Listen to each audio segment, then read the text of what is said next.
आखिरकार ज़ेनिया ने अपने पैरों पर खुद ही कल्हाड़ी मार ली। उसे शीराम ने आखिरकार तलाक दे ही दी।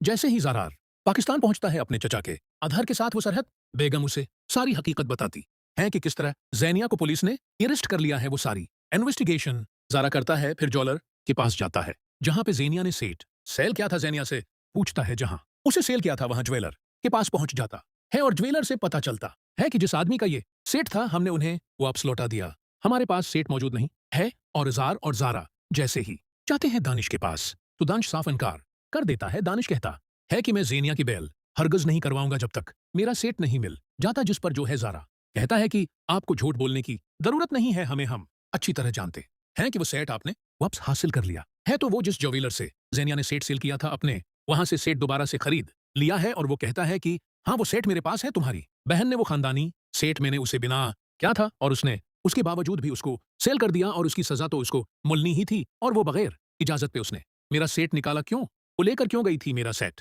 यहाँ घर से? जब मैंने उसे तलाक दे दी थी तो उसका कोई मकसद नहीं बनता था वो सेठ लेकर जाने का। जिस पर जब वो दांश कहता है कि जब तक मुझे मेरे में ने वो 5 लाख रुपए का सेठ खरीदा है दोबारा से, वो अगर आप 5 करोड़ रुपए का सेट खरीदा है मैंने, अगर जब तक वो मुझे 5 करोड़ रुपए वापस नहीं मिल जाते ना, तो मैं ज़ेनिया की बेल हरगिज़ नहीं करवाऊंगा। जिस पर ज़ारा जो है वो दानिश को 5 करोड़ रुपए वापस कर देता है और ज़ेनिया को वापस घर ले आता है। जैसे ही ज़ेनिया वापस घर आती है, गुस्से में धनधनाती हुई, उसको ये लगता है कि शायद ये सब कुछ जो है वो दानिश को बताने वाला और कोई नहीं है। दानिश को बताने वाला और कोई नहीं है, ये फरियाल ही है जिसने सारा मेरा भेद खोल है। वो फरियाल की जान की दुश्मन बन जाती है। घर जाते ही वो गुस्से में फरियाल का गरिबान पकड़ के खड़ी हो जाती है और कहती है कि तुम ही हो मेरी खुशियों की दुश्मन, जिसने मुझे बर्बाद कर दिया, मुझसे मेरा शिराम छीन लिया, मुझे बर्बाद करना चाहती हो, मुझे रास्ते से हटाना चाहती हो। तुम चाहती हो ना कि मैं शिराम, तुम चाहती हो ना कि मैं शहराम की जिंदगी से हमेशा हमेशा के लिए निकल जाऊं। लेकिन याद रखो फरियाल, मैं इतनी आसानी से हार मानने वाली नहीं हूं।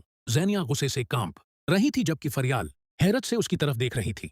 फरियाल ने उसका हाथ झटकते हुए कहा, तुम्हारी बर्बादी की जिम्मेदार मैं नहीं, तुम खुद हो। तुमने अपने लालच, झूठ और साजिशों से अपनी जिंदगी तबाह की है। ये सुनकर ज़ेनिया का गुस्सा मजीद बढ़ गया। वो फरियाल को धमकियां देने लगी, मगर उसी दौरान शहराम वहां पहुंच जाता है। शहराम को देखते ही ज़ेनिया रोना शुरू कर देती है और खुद को बेकसूर साबित करने की कोशिश करती है।